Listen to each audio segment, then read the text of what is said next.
кога за прв пат пред 5 години председателот Иванов одлучи да ја побара довербата од нашиот народ да ја води државата. Знаев дека застанавме на вистинската страна. Го поддржавме без размислување. И ние кои го познававме, но и огромно мнозинство од граѓаните на Република Македонија на кои им влеа верба, кои во него препознаа позитивна промена, кои во него препознаа човек кој може да ја води Македонија. А како таков човек го знам и јас. Тогаш го знаев како професор. Еден од оние кои секогаш ги мотивираа студентите. Еден од оние кои секогаш искажуваше посебна почит кон историјата, традицијата, нашата богата култура, но и почит кон секој човек, почит кон секој граѓанин. Секогаш беше спремен да го сподели своето знаење со секој кој сака да учи од него. И за среќа такви има многу. Денеска, после 5 години, председателот Иванов е овде пред сите нас. Уште еднаш ја бараме заедно довербата затоа што во овие 5 години докажа дека не е само добар човек, дека не е само добар професор, туку е и одличен председател, кој секогаш беше таму каде што треба да се бранат интересите на Република Македонија. Но наспроти неговата интензивна агенда на меѓународен план, никогаш не ја заборави Македонија. Никогаш не ги заборави граѓаните од сите села и градови, од сите населени места. Слободно можам да кажам дека тој е првиот председател кој својата канцеларија ја пренесе на терен. Секогаш беше и меѓу земјоделците, и меѓу работниците, и меѓу студентите, меѓу младите луѓе. Ги слушаше нивните потреби и правеше се што е во негова моќ да се живее подобро во Македонија. Ете затоа Ѓорги Иванов е наш кандидат, кандидат на народот на Македонија, кандидат на сите луѓе, затоа што покажа што значи одговорна политика. За прв пат на избори понуди програма која ја реализираше и за неа даде отчет. И денес е повторно пред нас, повторно со програма. Амбициозна, програма која обврзува, но програма која сме убедени дека ќе ја реализира до последниот збор и дека секогаш ќе ги има на преден план националните и државните интереси на Република Македонија. Затоа што за него државата е пред се. Затоа што за него Македонија е над се. Таков е Ѓорги Иванов и како председател и како човек. И заради тоа ја заслужува нашата доверба, ја заслужува нашата почит. Деновиве, откако започна кампањата, гледам еден друг човек, исто така професор, кој се обидува да ги придобие симпатиите на граѓаните. Повеќето не го познаваат, но се сеќаваат бледо како низ магла на некои негови постапки. И слушаат дека против кандидатот за председател на Република Македонија Стево Пендаровски излегува пред граѓаните, пред оние малкумина што излегле да видат дали има нешто да каже, изборува, замислете, за владење на правото. Најчесто употребуваните зборови во неговиот говор се еднаквост, слобода, правда, но народот е мудар. Народот точно знае кој што правел во минатото и точно може да процени. И веднаш си поставува прашања. Зарем може да зборува за правда и за владење на правото Стево Пендаровски, кој е човекот кој ги легитимираше криминалните избори каде што Бранко Црвенковски ја узурпираше позицијата председател?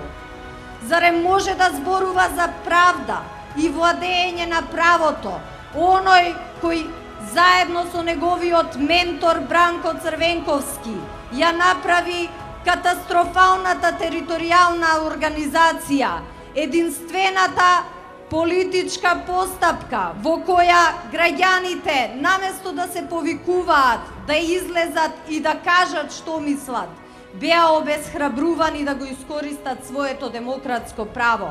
Зарем е слобода кога ги повикувате граѓаните на бојкот? Зарем е слобода кога им забранувате на луѓето да се изјаснат? Зарем е слобода кога им кажувате кои прашања заслужуваат одговор? Ете, тоа е Стево Пендаровски, истиот тој кој денес зборува за владење на правото. Почитувани граѓани, почитувани пријатели од Свети Николе, не е толку далеку денот кога тој и неговиот ментор, човекот на кого му беше советник, луѓето кои денес зборуваат за еднаквост, креираа и водеа политика каде што направија една голема социјална неправда. Тој му беше советник токму на Бранко Црвенковски, на истиот Бранко, кој стави вето на законот со кој требаше да се обештетат стечајците. Тој учествуваше во креирањето на политиката со која илјадници семејства останаа без екзистенција. Тој ги даваше советите и тој беше рамо до рамо до сите оние од кои денес се обидува да се дистанцира.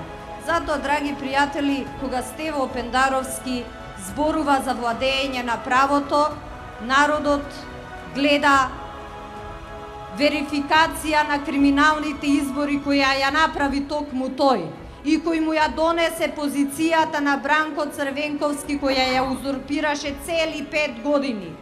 Народот во него гледа човек кој му забрануваше да се изјасни. Тоа не е слобода.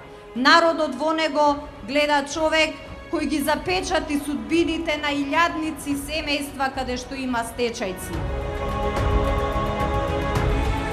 Почитувани Свети Николци, програмата со која излегов во 2009 година да ја барам вашата доверба целосно е остварена. Дури има и работи кои не беа предвидени, а се реализирани.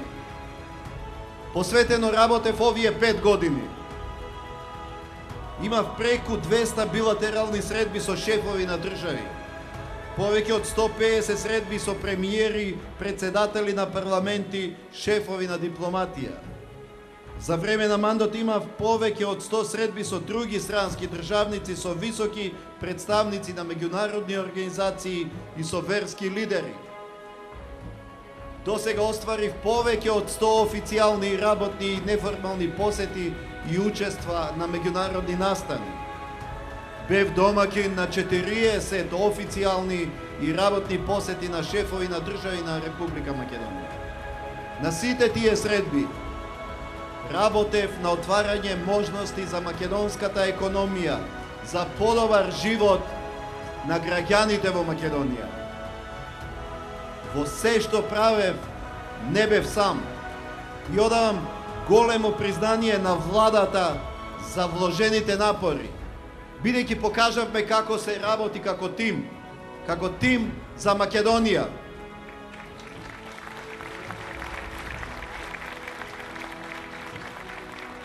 Како тим успеавме да се исплати половина милиарда евра за субвенции за земјоделството.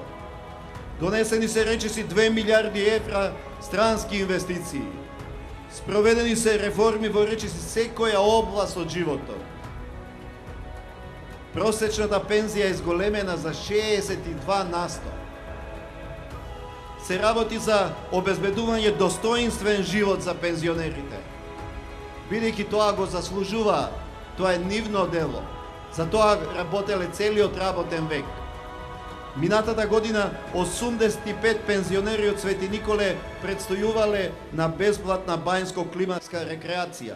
Годинава оваа можност ќе ја користат уште 66 корисници на пензија. Како председател на Република Македонија имав одлична соработка и со извршната и со законодавната власт и со одговорните луѓе на бројни државни институции. Затоа доаѓаат успесите. Со заедничка работа се постигнува. Обезбедивме визна либерализација за нашите граѓани да можат слободно да патуваат низ државите на Европската Унија. Ја внесовме Македонија во гасоводот Јужен тек. Обезбедивме нови странски инвестиции. се отворивме кон нови пазари и создававме нови можности за македонската економија. Од соработката со Кина произлегоа и првите конкретни резултати, меѓу кои изградбата на автопатот Миладиновци-Штип.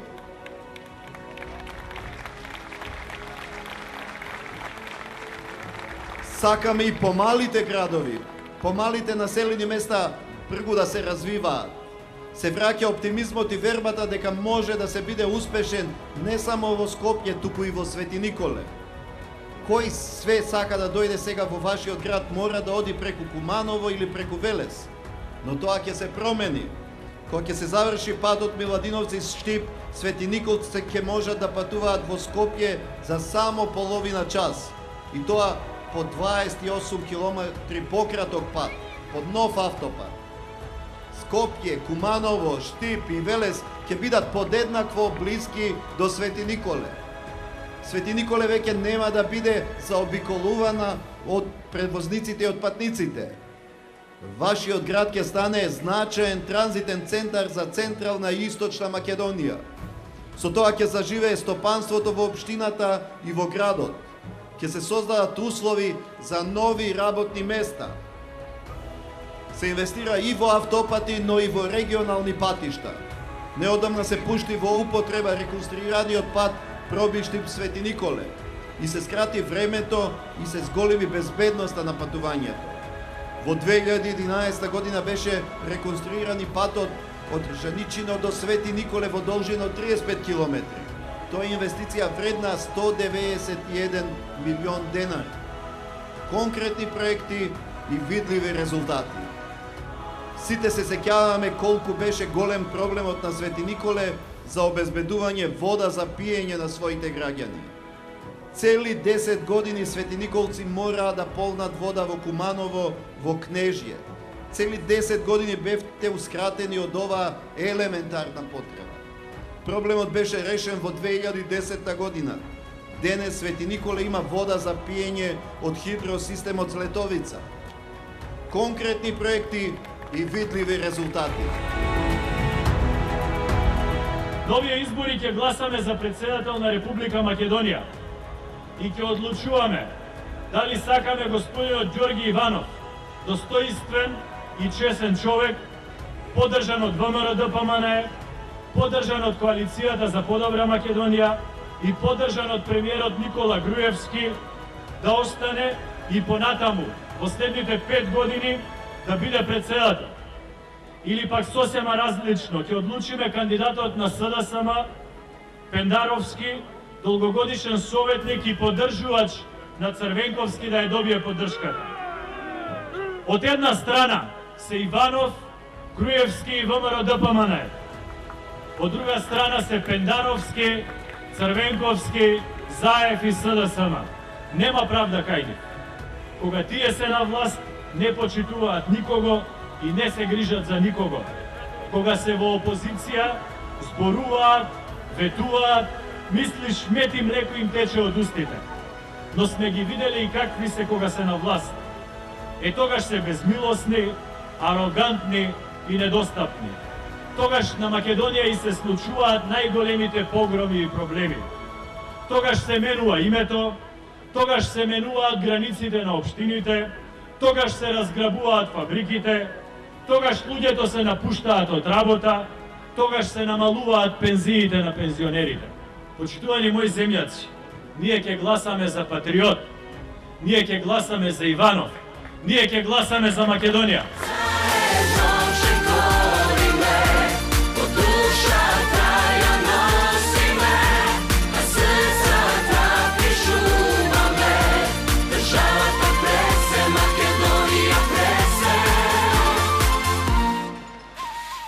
Државата пред се. Заокружи број 1 и гласај за Ѓорги Иванов за председател.